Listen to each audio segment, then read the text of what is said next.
রাজপথে নামতে হবে। বাংলাদেশে আর দিল্লির এজেন্ডা চলবে না, বাংলাদেশে আর আধিপত্যবাদ চলবে না। বাংলাদেশে আমাদের ভাই ওসমান হাদিকে যারা শহীদ করেছে সেই দিল্লির দালালদেরকে সমূলে উৎপাদন করা হবে। বাংলাদেশের প্রতিপক্ষে খুনি হাসিনা এবং তার দূষণদেরকে যেখানে পাওয়া যাবে সেখানে তাদেরকে প্রতিহত করা হবে। খুনি হাসিনা এবং তার দূষণদেরকে আইন শৃঙ্খলা আওতাকারী বাহিনী হাতে তুলে দিয়ে আইনের আওতায় নিয়ে আসতে হবে।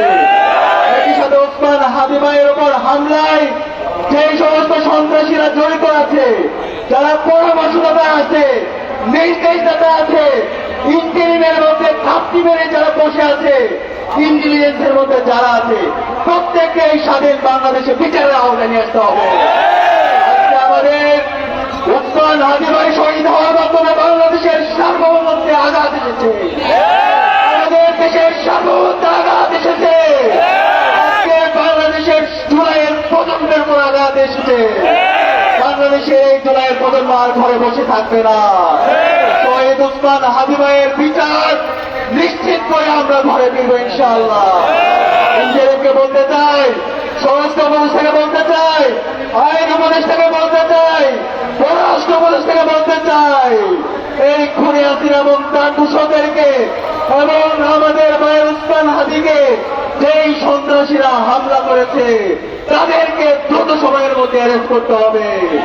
তারা দিল্লিতে যদি পালিয়ে যায়, দিল্লি থেকে তাদেরকে নিয়ে আসতে হবে। যদি আনতে পারেন তাহলে পররাষ্ট্র উপদেষ্টা আপনাকে পদত্যাগ করতে হবে, স্বরাষ্ট্র উপদেষ্টা আপনাকে পদত্যাগ করতে হবে, আইন উপদেষ্টা আপনাকে পদত্যাগ করতে হবে। আমরা আর ছাড় দিব না।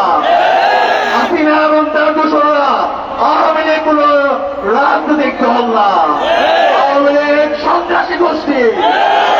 আওয়ামী লীগ বাংলাদেশের স্বাধীনতার সার্বভৌমত্বের জন্য হুমকি। আওয়ামী লীগের দোসরদেরকে কালচারাল প্রেসিস্টকে রাজনৈতিকভাবে এবং সামাজিকভাবে বয়কট করতে হবে। আজকের শহীদ হাদি চত্বর থেকে আমরা সবাই শপথবদ্ধ হচ্ছি, শহীদ হাদির রক্তের মতো শহীদ হাদিকে যারা হত্যাযজ্ঞ করেছে বাংলাদেশে আমরা তাদের রাজনীতি করতে দেব না। শহীদ হাদিকে যারা গুলি করেছে, যারা নির্দেশ দিয়েছে তাদের বিচার এই স্বাধীন বাংলাদেশে নিশ্চিত করবো ইনশাআল্লাহ। আজকে মুক্তিকামী ছাত্র দলকে আহ্বান করবো, আমাদেরকে রাজপথে অবস্থান করতে হবে। আজ জুমার নামাজের পরে আমাদের ঢাকা বিশ্ববিদ্যালয় কেন্দ্রীয় মসজিদে শহীদ ওসমান হাদির জন্য দোয়া ও মোনাজাত অনুষ্ঠিত হবে। দোয়া মোনাজাত পরবর্তী আমাদের শহীদ হাদি চত্বর, এই হাদি চত্বরে আগামীকাল আগ্রাসন বিরোধী সমাবেশ হবে। এই আগ্রাসন বিরোধী সমাবেশে বাংলাদেশের সকল রাজনৈতিক দল, ছাত্র সংগঠন, প্রতিবাদ বিরোধী দীর্ঘ যারা আমরা লড়াই করেছি সবাইকে ঢাকা বিশ্ববিদ্যালয় কেন্দ্রীয় ছাত্র সংসদের পক্ষ থেকে আমরা আহ্বান করছি, আমরা সবাই আমাদের শহীদ ওসমান হাদির উপর যে সমস্ত সন্ত্রাসীরা হামলা করেছে, নির্দেশ দিয়েছে এবং সন্ত্রাসীদের বিচারের দাবিতে এবং এই দিল্লির আগ্রাসনের বিরুদ্ধে আগামীকাল আগ্রাসন বিরোধী সমাবেশ হবে ইনশাআল্লাহ। সেই সমাবেশে বাংলাদেশের মুক্তিকামী ছাত্র জনতাকে উপস্থিত হওয়ার জন্য আহ্বান করছি।